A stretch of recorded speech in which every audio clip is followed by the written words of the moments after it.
형제들아, 이제 내가 이것을 말하노니 살과 피는 하나님의 왕국을 상속받을 수 없으며 또한 썩는 것은 썩지 않는 것을 상속받지 못하느니라. 보라, 내가 너희에게 한 가지 신비를 보이노니 우리가 다 잠자지 아니하고 마지막 나팔 소리가 날 때에 눈 깜짝할 사이에 순식간에 다 변화되리라. 나팔 소리가 나매 죽은 자들이 썩지 아니할 것으로 일어나고 우리가 변화되리니 이 썩을 것이 반드시 썩지 아니함을 입고 이 죽을 것이 반드시 죽지 아니함을 입으리로다. 그러나 형제들아, 잠자는 자들에 관하여 너희가 모르기를 내가 원치 아니하노니 이것은 너희가 아무 소망 없는 다른 사람들 같이 슬퍼하지 아니하게 하려 함이라. 우리가 예수님께서 죽으셨다가 다시 일어나셨음을 믿을진데 그와 같이 예수님 안에서 잠자는 자들도 하나님께서 그분과 함께 데려오시리라. 우리가 주의 말씀으로 너희에게 이것을 말하노니 곧 주께서 오실 때까지 살아서 남아있는 우리가 결코 잠자는 자들보다 앞서지 못하리라. 주께서 호령과 천사장의 음성과 하나님의 나팔 소리와 함께 친히 하늘로부터 내려오시리니 그리스도 안에서 죽은 자들이 먼저 일어나고 그 뒤에 살아서 남아있는 우리가 그들과 함께 구름들 속으로 채여 올라가 공중에서 주를 만나리라. 그리하여 우리가 항상 주와 함께 있으리라. 그러므로 이 말씀들로 서로 위로하라. 기도하겠습니다. 주님, 이 시간을 주님께 부탁합니다. 주님께서 말씀하시고 듣게 하옵소서. 모든 권능으로 인도해 주시고 또 은혜로 덮어 주시기를 원합니다. 이 시간을 온전히 의탁하오며 우리 주 예수님의 귀하신 존함을 받들어 기도합나이다. 아멘. 앉으시겠습니다. 제가 지난 시간에 휴거의 실제성과 또 소망에 대해서 계속 말씀을 드리면서 휴거가 일어날 때 이 세상은 대혼란이 일어날 것이다. 그러나 휴거는 확실한 것이라는 것을 말씀드렸습니다. 그리고 우리가 휴거와 관련해서 이런 일들이 일어날 수 있느냐?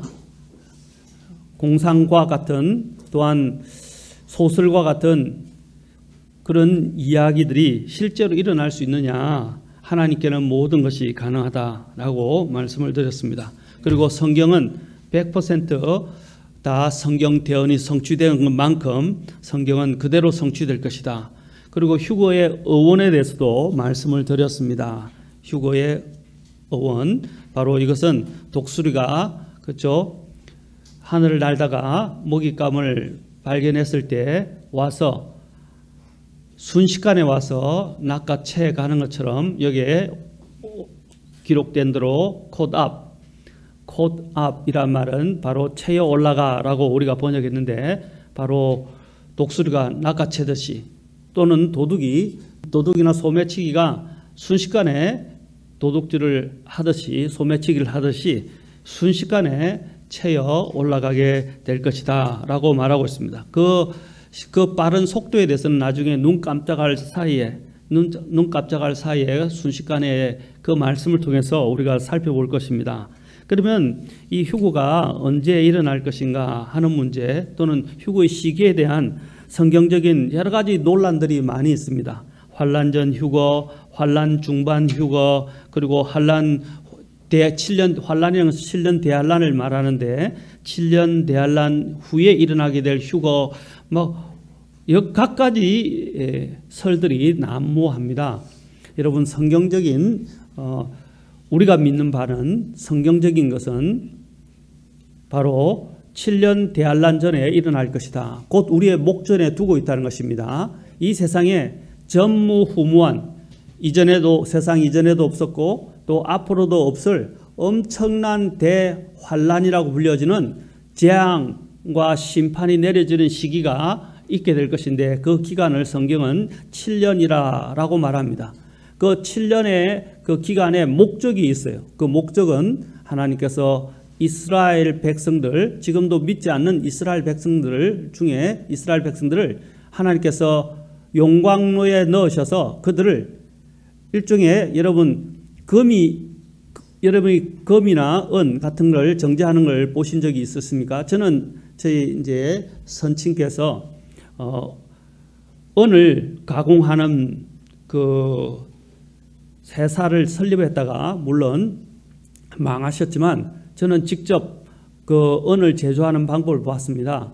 특히 옛날에 여러분 그냥 필름이 있었어요. 필름으로 찍는 카메라가 있었어요. 그 필름을 쓰고 나면 이제 버리잖아요. 그 필름 안에는 은이 들어있어요.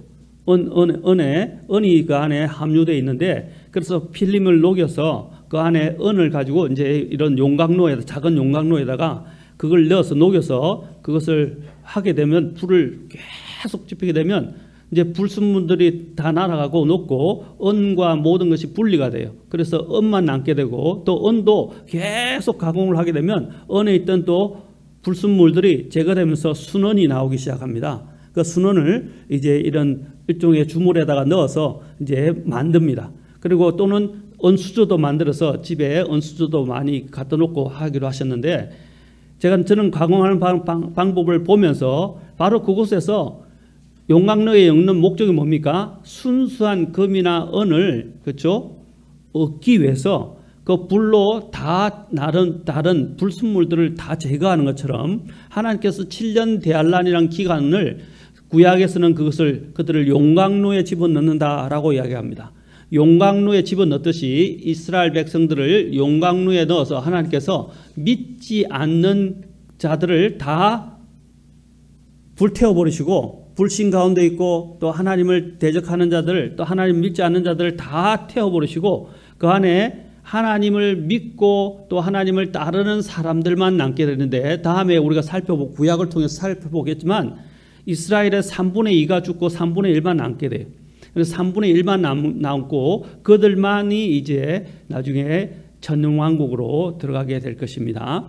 이제 거기서 많은 자들이 순교당하겠지만 또한 천년왕국으로 들어가게 되는데 바로 이 불순물을 그들 가운데서 믿지 않는 자들을 다 하나님께서 제거하는 작업을 하시는 것입니다.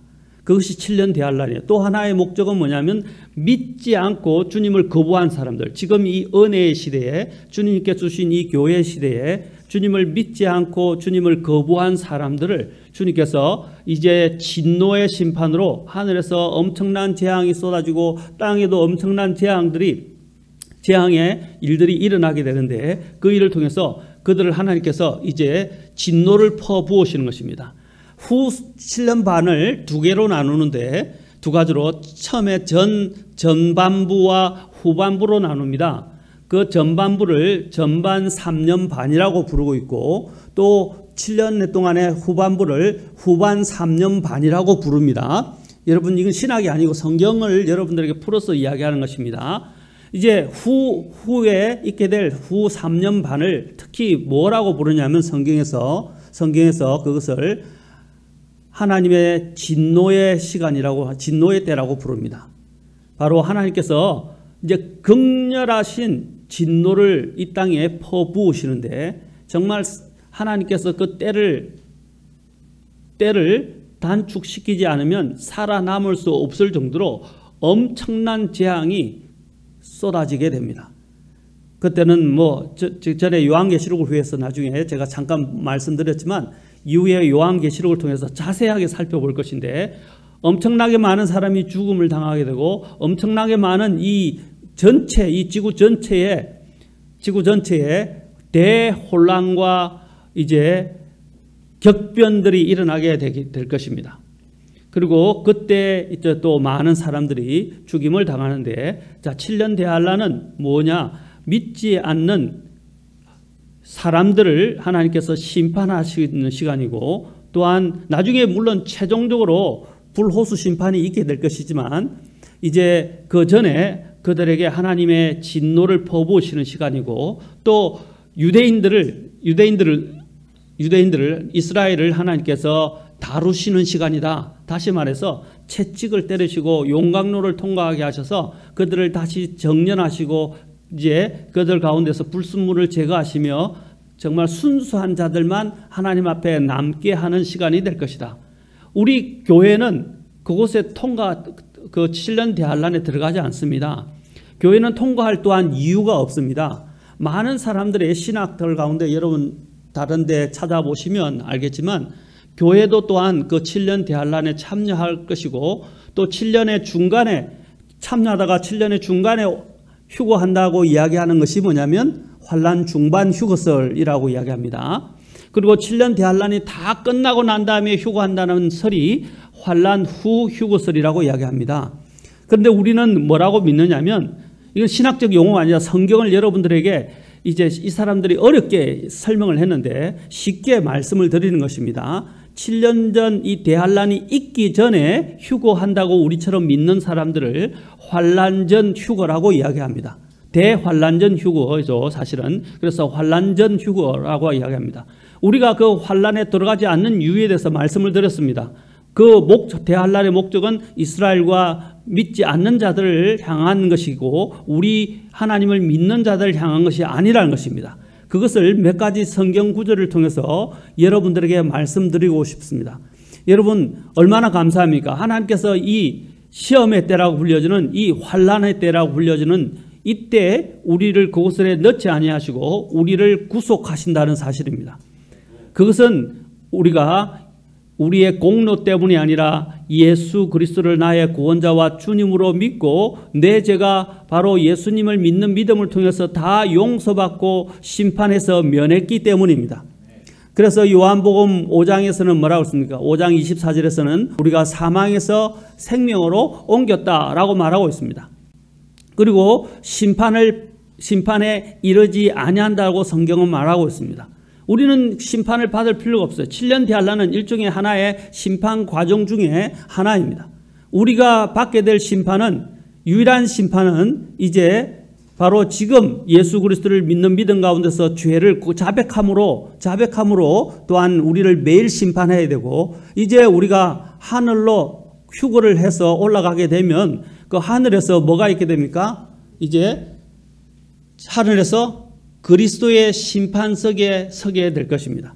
그 그리스도의 심판석을 성경은 베마 심판석이라고 합니다. 헬라어로 베마라고 해야 하는데 이 베마라는 것은 올림픽 경기를 생각해 보면 올림픽 경기장에서 선수로 발탁되어서 출전한 사람들이 서게 되는 시상식 자리예요.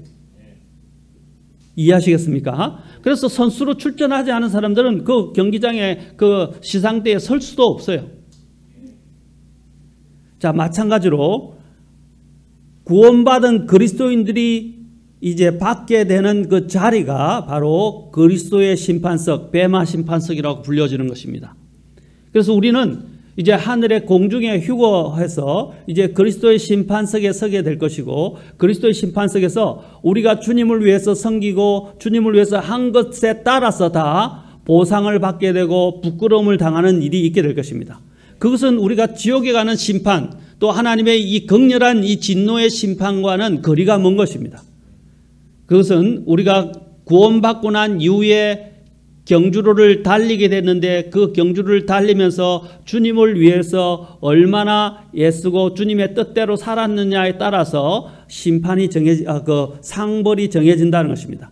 벌이라고 한다는 것은 지옥에 던져지는 벌이 아니라 부끄러움을 당하고 상을 빼앗기게 된다는 것입니다. 상을 놓치게 된다는 것이죠. 그래서 여러분 경기를 할 때 만약에 경기를 할 때 경기 규칙이 있는데 경기 규칙을 따르지 않으면 어떻게 되죠? 그렇죠? 이제 거기서 경주에서 탈락하는 것입니다. 경기에서 탈락하게 되는 거예요. 우리는 이미 경기에 출전한 사람들입니다. 그러나 그 경기를 탈락할 때 탈락된다는 건 말은 뭡니까? 상을 받을 수 있는 자격이 없어진다는 것입니다. 요한 2세도 보면 너희가 상을 잃지 않도록 하라고 말하고 있습니다. 상을 잃어버리지 않도록 하라.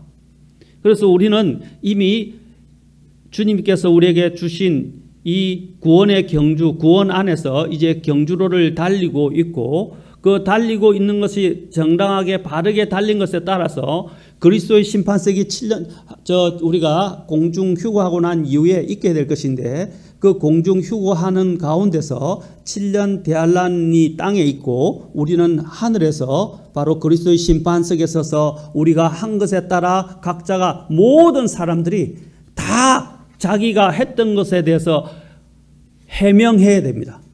지금은 변호사가 해명하죠.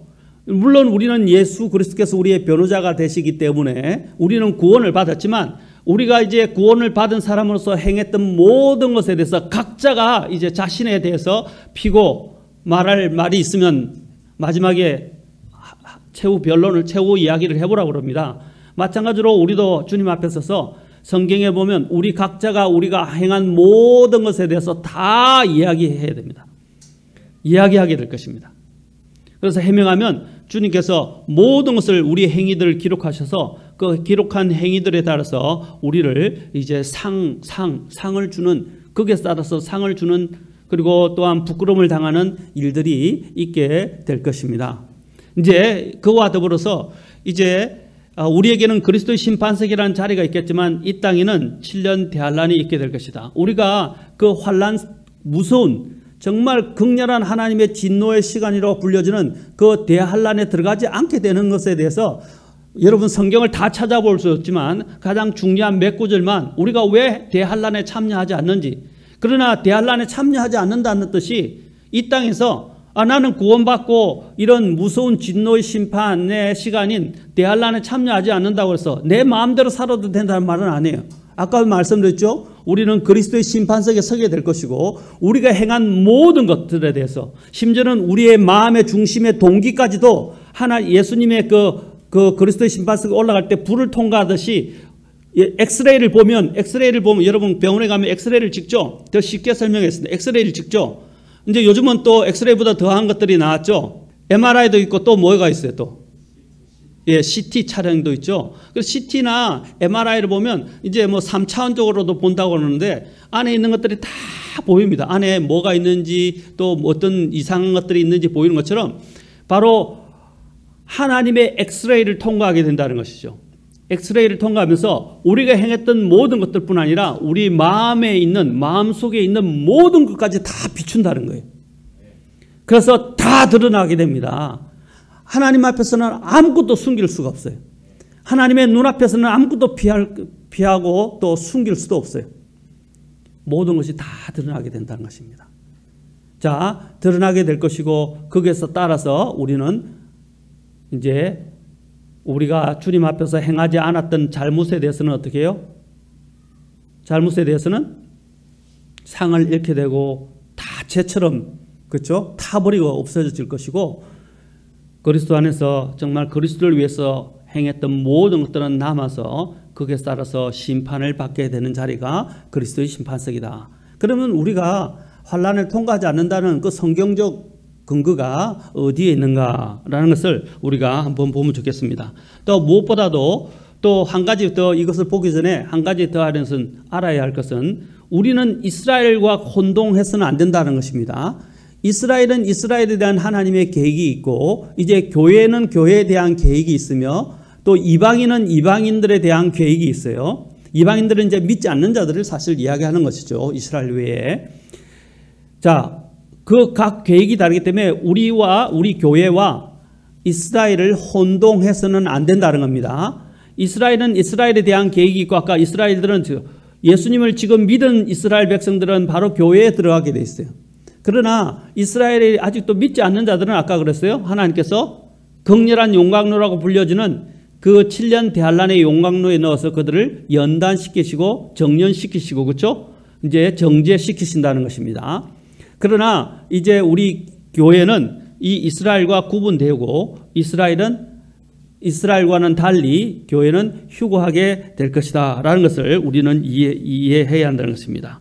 그래서 휴거나 부활은 예수님이 오실 때 공중에서 우리를 부르실 때 우리가 죽은 자들, 오늘 여기 있는 건 나중에 보겠지만 먼저 죽은 자들이 다시 몸을 입고 부활을 하게 돼요.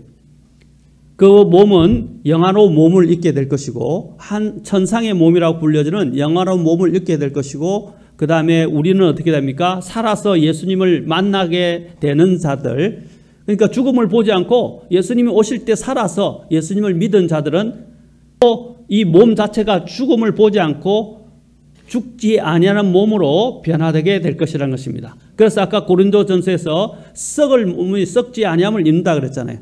또 죽을 몸이 죽지 아니함을 입는다라고 이야기했어요. 하늘의 천상에 합당한 몸을 입게 될 것이고 올라가게 될 것이다.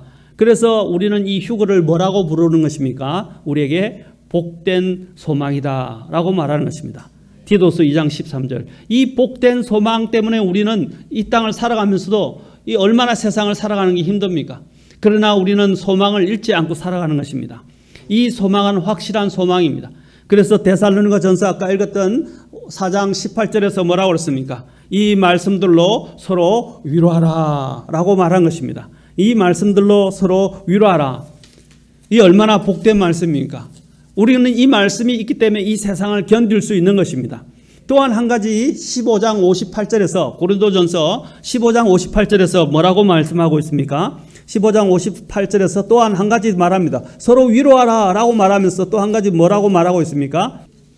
너희는 굳게 서서 흔들리지 말고, 믿음에서 흔들리지 말라는 것입니다. 그리고 뭐라고 그랬어요? 항상 주의 일을 넘치게 하라. 자 보세요. 마지막에 뭐라? 너희 수고가 주 안에서 헛되지 않은 줄 너희가 아느니라. 여러분, 주님을 위해서 한 수고 하나님은 하나도 잊지 않습니다. 다 기억하시고 기록해 놓고 그것에 따라 보상해 주실 것입니다. 하나님을 믿는 건 헛된 것이 아니에요. 많은 사람들은 하나님을 믿는 것들을 헛된 것으로 생각하고 이 세상에 매진해서 사는, 또 몰두해서 사는 많은 소위 그리스도인들이 있습니다. 그들은 그리스도의 심판석에 서게 될 것을 모릅니다.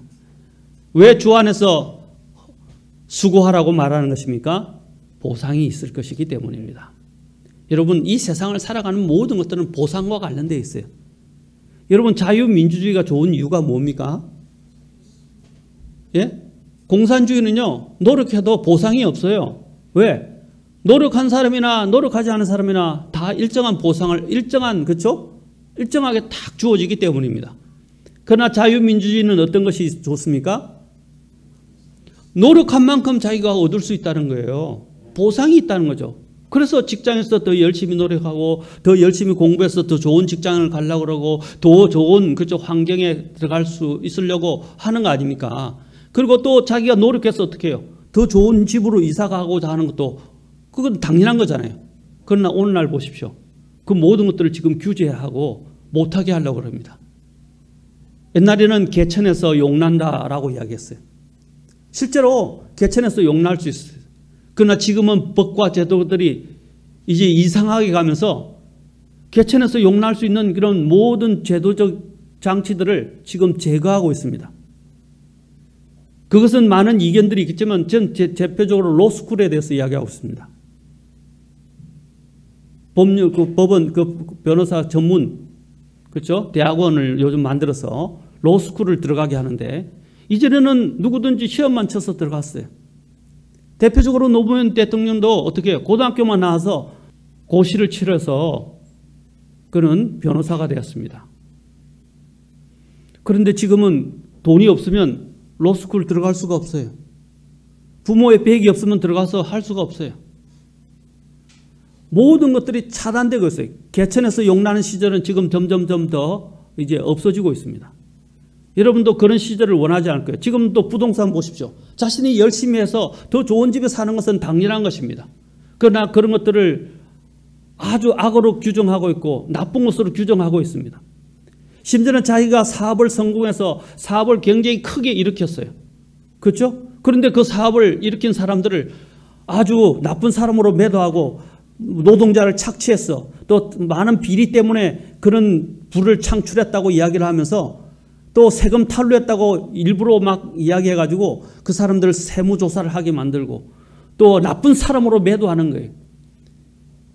물론 법에 따라서 하지 않은 것은 심판을 받아야 되겠지만 그들이 자신들이 노력해서 얻었던 그 부에 대해서 우리는 자꾸 시기하고 질투하게 만들고 나쁜 사람으로 매도하는 것이 지금 이 사회 분위기가 되고 있어요. 그러면 누가 열심히 일해서 기업을 일으키려고 하겠습니까?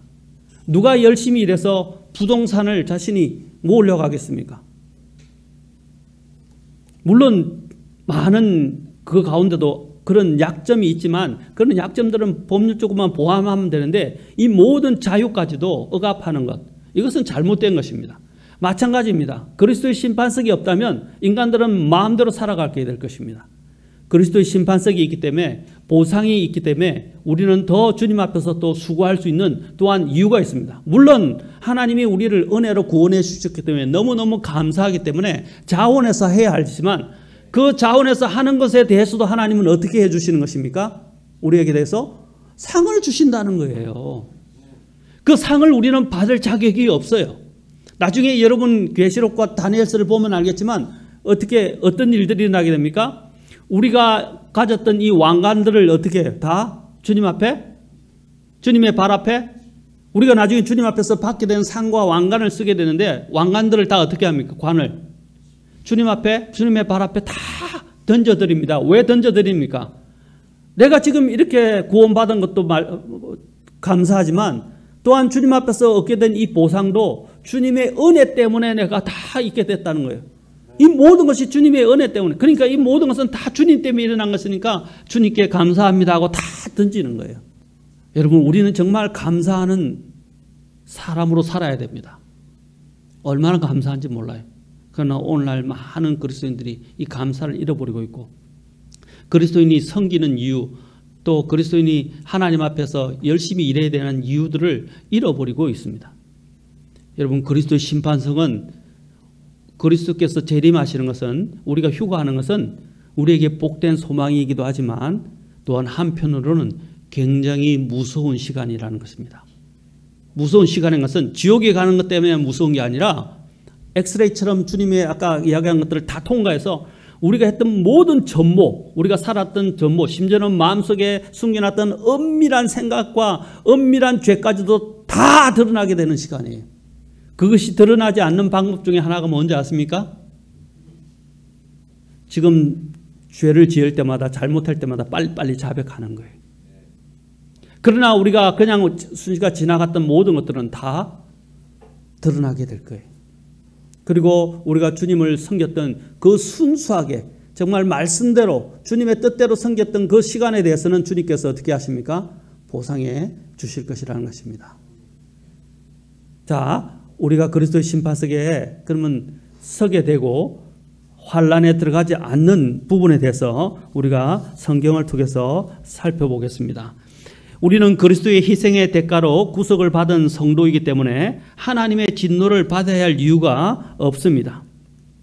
여러분, 이 대환란은 어떤 것이라고 불려지냐면 아까도 말씀드렸지만 야곱의 대환란, 야곱의 고난의 때라고 예레미야서 30장 7절에서 말하고 있습니다. 뭐라고요? 야곱의 고난의 때라고 불려진다는 것입니다. 야곱의 고난의 때. 야곱은 누구를 가리키는 겁니까? 이스라엘을 가리키는 것입니다. 이것은 이스라엘을 향한 고난의 때다라고 불려지고 있습니다. 그리고 마태복음, 우리가 전에 읽었던 마태복음 24장 14절부터 22절에도 보면 이제 이 마태복음은 누구를 위해서 쓰여졌다고 그랬습니까? 유대인들을 향해서 기록된 성경이에요. 그리고 유대인들을 향해서 기록되어서 이야기하면서 이제 왕국의 복음에 대해서 이야기하면서 마태복음 24장 14절 이후에 이제 15절에서 다니엘을 인용하면서 이야기합니다. 여러분, 이 대언자 다니엘에 대한 내용은 누구에게 이야기하는 것입니까? 환란을 통과하고 있는 이스라엘 백성들에게 이야기하는 거예요. 그래서 그들에게 이것을 알게 하기 위해서 이야기하는 것입니다. 24장 15절에 이렇게 기록되어 있습니다. 그런즉 대언자 다니엘을 통해 말씀하신 바, 예수님께서 말씀하시는 거예요. 황폐하게 하는 가정한 것이 거룩한 곳에 선 것을 너희가 보거든 누구든지 읽는 자는 깨달을지어다. 이것은 다니엘의 이야기한 이제 적그리스도와 계약을 맺어서 적그리스도가 어떻게 해요? 이제 왕자에서 하나님을 대적하면서 하나님께 가증한 우상을 세우게 될 것입니다. 그래서 여기에 황폐하게 하는 가정한 것이라고 말하고 있습니다. 자, 그러면서 24장 16절이 중요해요. 여기에 그때에 유대에 있는 자들은 산들로 도망할지어다. 지붕에 있는 자는 자기 집에서 무엇을 취하려고 내려가지 말며 들에 있는 자는 옷을 가지러 되돌아가지 말지어다 라고 말하고 있어요. 그리고 24장 20절에 보면 너희의 도피하는 일이 겨울이나, 자 보십시오. 뭐가 나오죠? 안식일에 일어나지 않도록 너희는 기도하라. 이 누구를 위해서 지금 기록하고 있는 거죠? 예, 이스라엘 유대인들을 향해서 이야기하고 있는 겁니다. 24장 16절에서 누구라고 그랬어요? 유대에 있는 자들이라고 그랬잖아요. 교회에게 이야기하고 있지 않다고요. 도망가는 자는 누가 도망간다고 그랬어요? 유대에 있는 자는 도망하라고 말씀하시잖아요. 그리고 또 아까 겨울, 왜 겨울입니까? 겨울이 되면요, 거기서 그들이 움직이기가 어렵잖아요.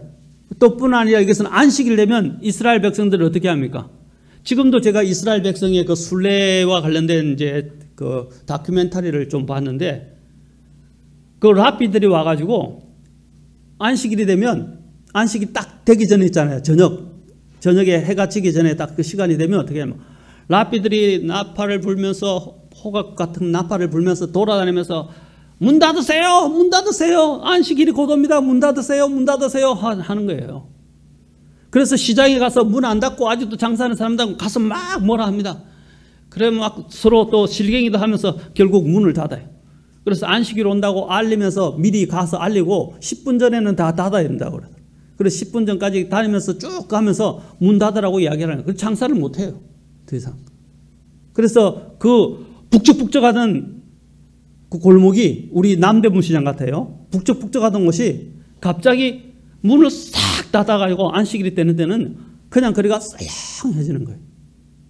그들은 안식일에 여행도 못하고 안식일에 불도 지필 수 없고, 심지어는 그 가족들이 모이는데 가족들을 실제로 그들 가족들이 하는 걸 봤는데, 그 정통 유대인들은 어떻게 하느냐면 빵을 미리 금요일 날 저녁이 되기 전에, 왜냐하면 금요일 저녁 6시부터 안식일이 되기 때문에, 그렇죠? 금요일 되기 전에 빵을 미리 이렇게 굽고 가족들이 다 모이는 거예요.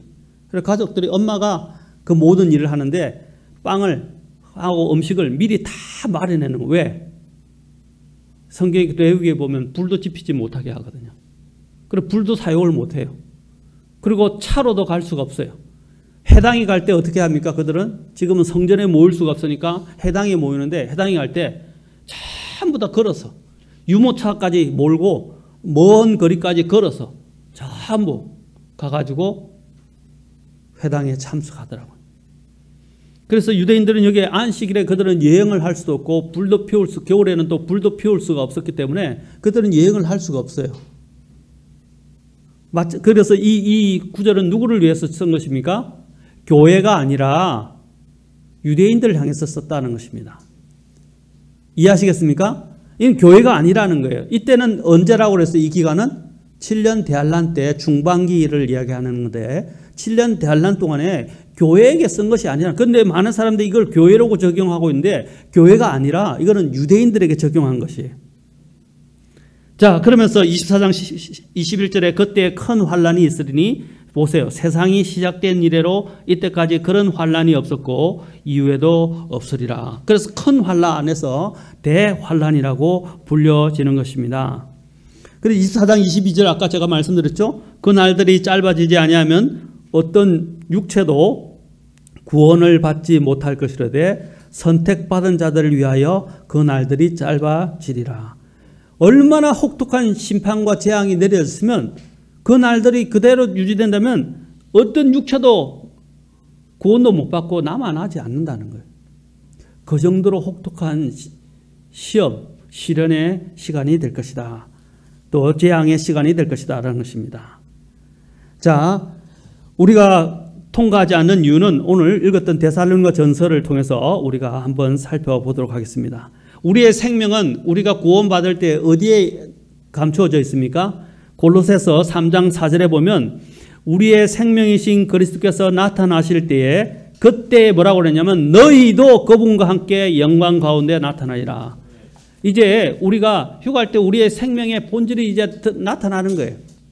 우리의 생명은 어디에 감췄다고요? 예수 그리스도 안에 감춰져 있어요. 우리의 생명은 누구라고 말하고 있어요? 우리의 생명신 그리스도라고 말하고 있죠. 우리의 생명은 그리스도입니다. 아멘. 자, 그 다음에 또한 데살로니가전서 4장 13절부터 18절로 다시 가서 우리가 보도록 하겠습니다.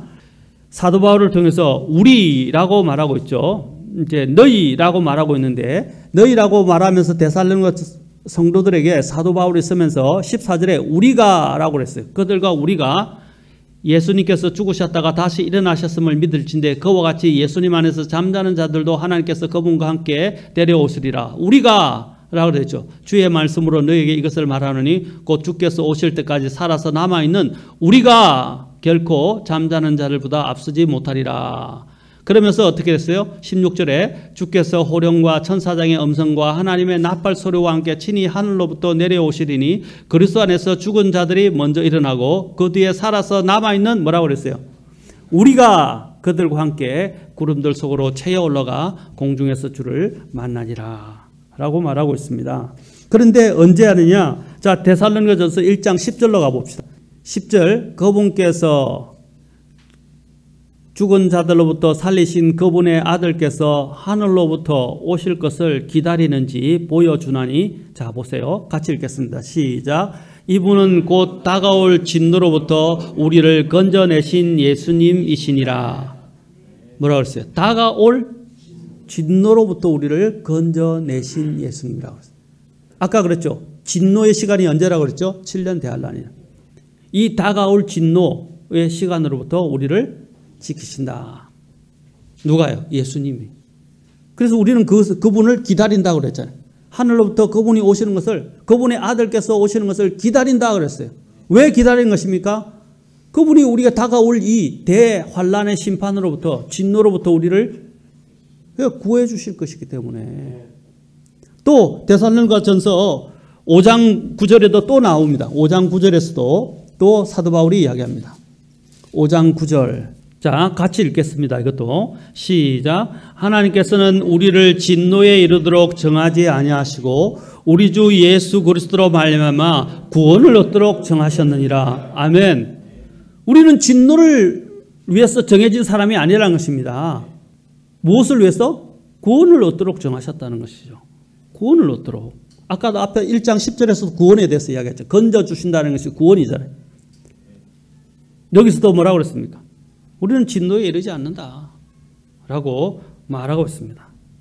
또 이 말꼬리를 잡아가지고요, 7년 대환란을 분명히 7년 대환란이라고 이야기하고 있고 그것은 연속적인데 또 3년 반은 통과해서 환란 중반에 휴가한다라고 이야기하는 사람들이 있어요. 아까도 얘기했지만 7년 대환란 전체가 갈수록 더 극렬한 심판이 이제 더 가중되겠지만, 그러나 그 전에도 3년 반 전에도 엄청난 일들이 일어나게 됩니다. 3차 대전도 일어나게 되고 엄청난 일들이 일어나게 될 것입니다. 우리는 그곳에 들어가지 않습니다. 여기서 건져내셨다라는 것을 보시면 하나님께서 아까 앞에서도 건져내셨다라는 걸 보십시오. 시제가 어떻게 되어 있는지. 이미 건져내셨다라고 말하고 있는 것입니다. 이미 과거에 완료가 된 겁니다. 우리는 이 진노라는 이 단어는 구약을 여러분이 공부해 보면 이것을 뭐라고 표현하느냐면 신약에도 한두 번 언급되는데 구약에서는 매우 많이 나오는 용어입니다. 그것이 뭐냐면 The Day of the Lord, 바로 주님의 날이라고 되어 있어요. 그 개역 성경은 여호와의 날이라고 했는데 여호와의 날이 아니라 주의 날이라는 것입니다. 이 주의 날은 언제부터 시작되냐면 7년 대환란 때부터 시작되는 날이에요. 이것은 굉장히 두려운 날입니다. 이것을 구약에서 계속 설명할 때 이 주의 날은 두려운 날이라고 말하고 있습니다. 그리고 이스라엘 백성들을 향해서 계속 말씀을 하고 있습니다. 이것을 오늘 아까 얘기해서 진노로부터 우리를 건지신다라고 이야기했잖아요. 이 진노로부터 우리는 건짐을 받을 것이라고 성경은 데살로니가전서 아까 읽었던 그 휴거와 관련됐던 데살로니가전서 4장 이전에도 또 이후에도 두 번이나 지금 걸쳐서 우리에게 거기서부터 건짐을 받을 것이다 라고 말하고 있다는 것입니다. 또한 요한계시록 3장 10절에 보십시오. 하나님을 굉장히 신실하게 섬겼던 빌라델피아 교회에 대해서 뭐라고 말씀하셨습니까? 너가 나의 인내의 말을 지켰은즉 나도 너를 지켜 뭐라고 그랬습니까? 시험의 기간을 면하게 하리니. 이 시험의 기간이 뭐라고 그랬습니까? 대환란입니다. 이 시험의 기간을 면하게 하리니. 자, 그 뒤에 이렇게 되어 있어요. 같이 읽겠습니다. 시작. 그것은 곧 앞으로 온 세상에 임하여 땅에 거하는 자들을 시험하는 시간이라. 자, 온 세상에 임할, 그리고 온 세상에 임해서 땅에 거하는 자들을 시험하는 기간이다 그랬어요. 그 시험의 기간이 우리가 알고 있듯이 7년 대환란이라는 거죠. 그 7년 대환란으로부터 어떻게 한다고 그랬어요? 면하게 하겠다 이 말이에요. 면하게 한다는 것은 그것으로부터 우리를 지키셔서 들어가지 않게 하신다라는 것이에요. 그래서 여기 보면 킹제임 성경에 보면 이 말을 이제 이것을 가지고 제목을 단 제가 미국의 달라스 신학교의 그 교수님이 적었던 책 제목이 있는데 참 잘 적었어요. Kept from the hour of temptation. Kept from the hour 이라고 되어 있어요. 그 책 제목이에요. 여기 보면 여기 보세요. I also keep thee from the hour of temptation 이라고 말하고 있죠. 뭐냐 from 이란 말은 그 시간의 때로부터 들어가지 않도록 keep from 이라는 말은 뭡니까? 아예 않도록 거기로부터 지켜주신다라는 것입니다. 아예 그 자체로부터 지켜주신다는 거예요. 들어가지 않도록.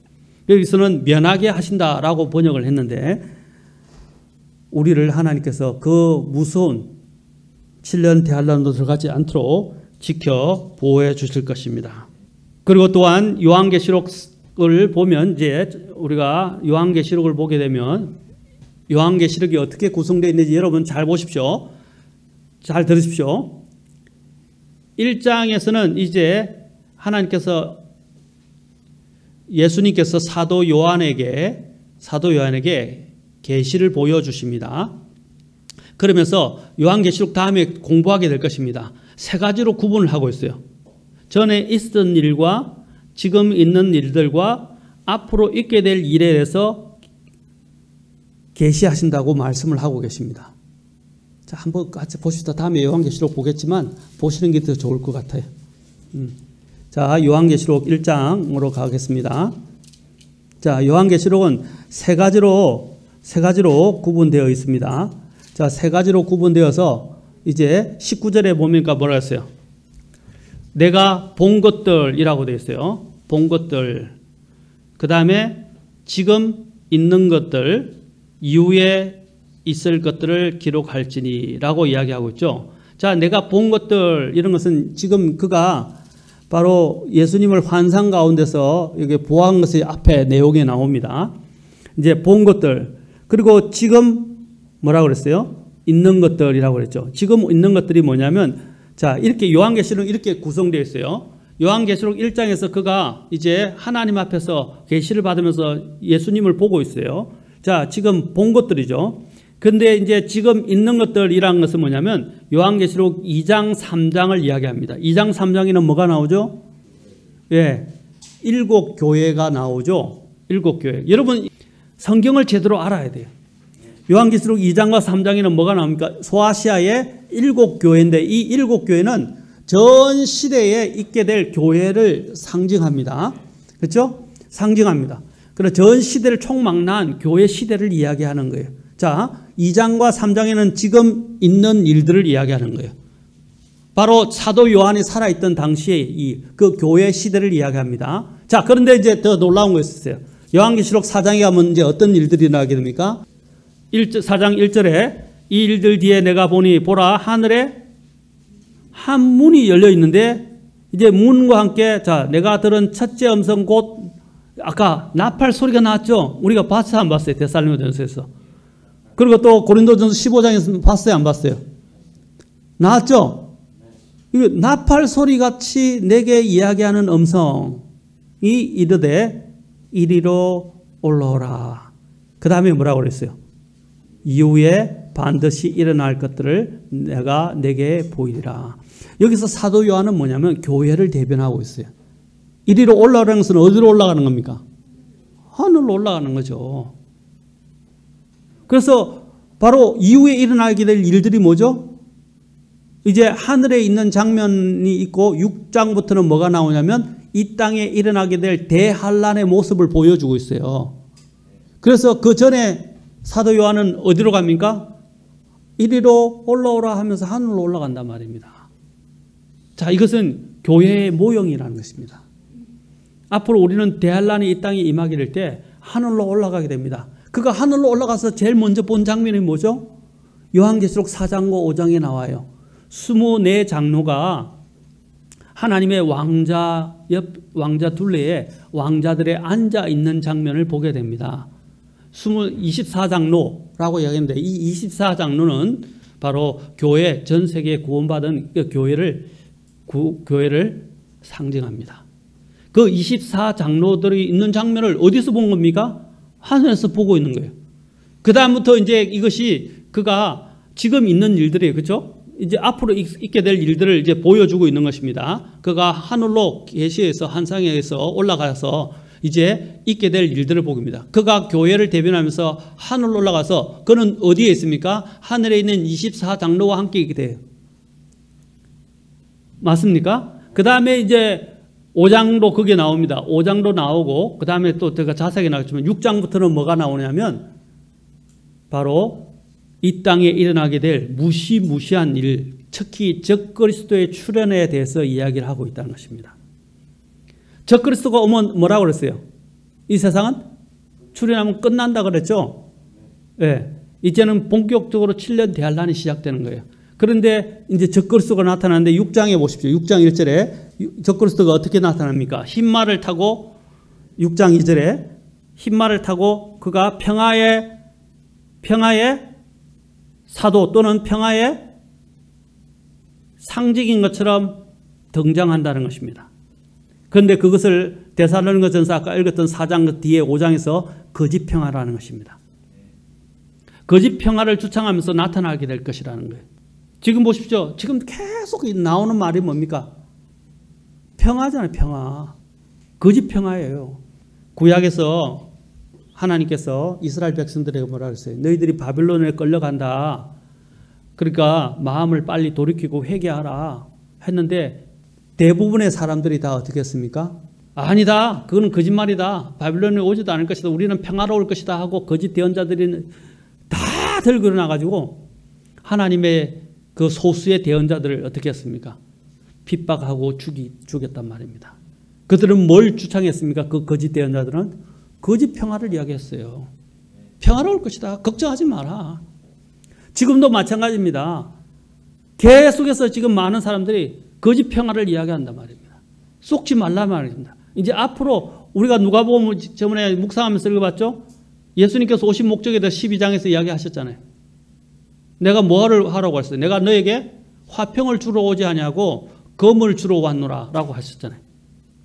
그래서 부모와 그렇죠? 자식 사이에 또 며느리와 또 그렇죠? 시부모 사이에 일어나게 될 그 갈등에 대해서 말씀하셨어요. 곧 믿는 자가 그렇죠? 믿는 자가 심지어는 가족들 안에서도 믿는 문제로 인해서 화평이 깨어지게 되고 이제 갈라서게 되는 분열이 일어나게 될 것에 대해서 경고하셨다는 것입니다. 여러분 거짓 평화에 속지 마십시오. 지금 거짓 평화를 주창하는 가장 대표적인 단체들이 얼마나 많습니까? 지금도 우리나라에 지금 일어나고 있는 게 뭡니까? 거짓 평화 아닙니까? 이 땅에 예수님께서 재림하시기 전까지는 이 땅에 진정한 평화는 없어요. 진정한 의도 없고 진정한 평화도 없어요. 그래서 우리는 예수님을 기다리는 거예요. 그런데 예수님이 없는데 이 땅에 자꾸 평화를 이야기하는 것. 여러분 평화를 항상 주창하던 사람들은 다 어떻게 됐어요? 다른 적국에 의해서 심지어는 주변 나라에서 침공을 당해서 다 무너져 내렸다는 사실입니다. 그래서 유명한 전쟁 전략가는 뭐라 그러냐면 평화를 원하면 전쟁을 준비하라 그랬어요. 전쟁을 하려고 준비하는 게 아니라 우리를 지키기 위해서 전쟁을 준비하는 거예요. 그런데 지금은 우리가 뭐라 했습니까? 모든 이런 군사력을 다 지금 해체시키고 있지 않습니까? 그것은 어리석은 일입니다. 얼마나 무서운 일인지 몰라요. 지금은 평화를 이야기하는 게 아니에요.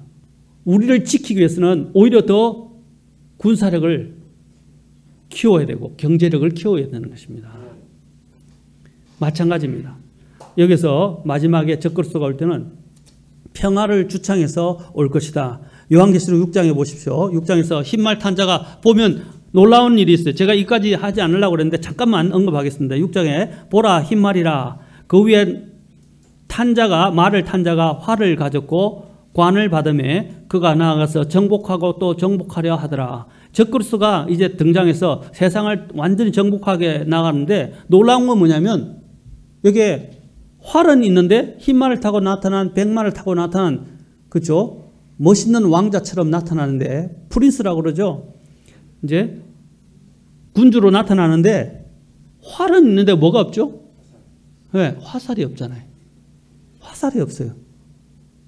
이 거짓 평화라는 거죠. 화살이 없으면 전쟁을 할 수가 없어요. 활만 가졌다고 나와요. 그래서 거짓 평화의 주창자로 올 것이다 라고 이야기한다는 것입니다. 자, 그리고 이 적그리스도가 나타나서 이 세상을 전체 통과하기 전에 사도 요한은 어떻게 됐죠? 교회를 대표하는 사도 요한이 이리로 올라오라 하는 말씀을 듣고 하늘로 올라갔다 이 말입니다. 이것까지는 시간이 없어서 뭐 자세하게 안 살피고 있지만 성경에는요 이리로 올라오라 라는 말씀이 3번 나옵니다. 딱 3번 나와요. 그거는 다음에 제가 말씀드리고, 하나님께서 우리를 어떻게 하느냐면 아마 휴거할 때 제가 성경을 통해서 짐작해 보건데 하나님께서 각자를 다 아시고 자기의 양들을 아시잖아요. 구원받은 성도들을 아시고 다 구원받은 성도들에게 뭐라고 말씀하시냐면 해오나 이리로 올라오라, 하늘아 이리로 올라오라 하고 부르신다는 거예요. 각자의 이름을 부르시면서 주님께서 우리를 불러 올리실 것입니다. 뭐라고 한다고요? 아까 사도 요한에게 이리로 올라오라 라고 사도 요한에게 말씀하셨어요. 우리에게도 마찬가지입니다. 그 소리를 듣자마자 우리 어떻게 됩니까? 적시를? 우리는 혼란히 변화되어서 순식간에 변화돼서 하늘로 올라가게 될 것입니다. 여러분 설레이지 않습니까? 언제 그 주님의 그 속삭이는 그 주님의 음성이 나의 이름을 부르면서 내가 변화돼서 올라가게 될 것인지. 그때가 생각하면 전율이 일어나고 흥분이 됩니다. 그 날이 올 것입니다. 그런데 다른 사람들은 이름 부르는데 나는 그 이름 소리를 듣지 못하는 사람들이 있을 수 있어요. 아까 초반에 교회는 나가고 있었는데 그 소리를 듣지 못하는 사람들이 있다고요. 교회는 나왔는데 구원받지 못한 사람들, 교회는 나오는데 구원받았다고 착각하는 사람들, 교회는 나왔는데 정말 예수님을 인격적으로 믿어서 구원받지 못한 사람들은 여기에 남게 되고 그 호명하는 이름 소리를 듣지 못하게 될 것입니다. 오늘 이 자리에 계신 분들 중에 제가 묻겠습니다. 나는 주님께서 나의 이름을 부르실 때 나는 그 이름 소리를 듣고 올라갈 수 있다는 확신이 있으신 분 손 들어주십시오. 손 들어주세요. 손 안 드신 분들도 있네. 손 다 확실하시죠? 네. 수연이도 듣고 있었어? 예. 여러분 내 이름이 호명된다는 것. 그래서 우리 찬송가도 있죠. 나팔 불 때 나의 이름, 나팔 불 때 나의 이름, 나팔 불 때 나의 이름 부를 때에 잔치 참여하겠네. 그런가요? 잔치가 어떤 잔치죠? 이제 7년 대환란 들어갔다 우리는 어린 양 혼인잔치에 참여하게 될 것입니다. 내 이름이 불려진다는 것은 얼마나 가능해요. 그 말은 무엇입니까? 나중에 또 나오겠지만 어린 양의 생명책에 내 이름이 기록되어 있다라는 것입니다. 아멘. 어린 양의 생명책에 이름이 기록되어 있다는 것입니다. 누가복음 보면서 뭐라고 했죠? 주님께서 제자들을 파송시켰는데 제자들이 어떻게 했습니까? 제자들을 파송시키니까 제자들이 놀랐어요. 주의 이름으로 하는데 마귀들이 그렇죠? 쫓겨나가고 그 마귀가 굴복하는 것을 보았어요. 그러자 그것을 기뻐해서 예수님께 보고를 했어요. 그러자 예수님께서 뭐라고 그랬습니까? 마귀들이 굴복하는 것으로 기뻐하지 말고 너희의 이름이 생명책에 기록된 것들로 인하여 기뻐하라 라고 말씀하셨어요. 아멘. 우리의 이름이 생명책에 기록됐다는 거 얼마나 감사한 일입니까? 그래서 하나님께서 특별히 그날에 휴거의 날에 내 이름을 누구야? 라고 부르신다는 거예요. 그리고 이리로 올라오라! 라고 하면 올라갈 겁니다. 준비되어 있으십니까? 그날 기대합시다. 그래서 그 소망이 있기 때문에 그것을 복된 소망이라고 부르고 있고, 아까도 뭐랬죠? 이 말씀들로 서로 위로하라. 그리고 주의 일을 넘치게 하라. 기도하시겠습니다.